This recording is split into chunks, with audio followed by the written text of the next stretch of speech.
Hey everyone, welcome back to the channel. In today's video, I'm going to show you how to minimize AI hallucinations when using Google AI Studio in 2025.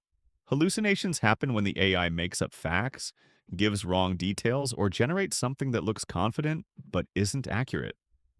The good news is you can reduce them a lot if you know the right tricks. Step 1. Be clear and specific in your prompts. Hallucinations often happen when instructions are vague. Instead of saying, "Tell me about history," be precise. Summarize three key events in World War II with dates and sources.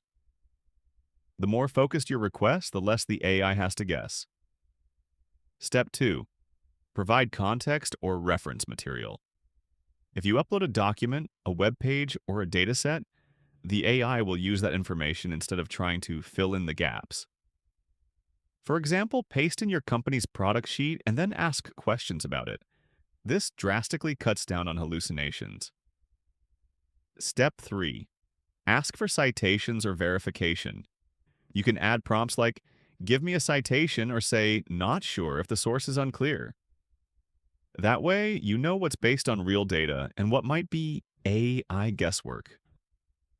Bonus tip. Cross-check with external tools.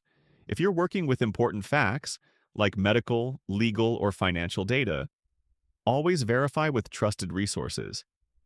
AI is powerful, but it's not a replacement for professional advice.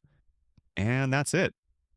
By being specific, giving context, and asking for sources, you can minimize hallucinations and get way more reliable results from Google AI Studio in 2025.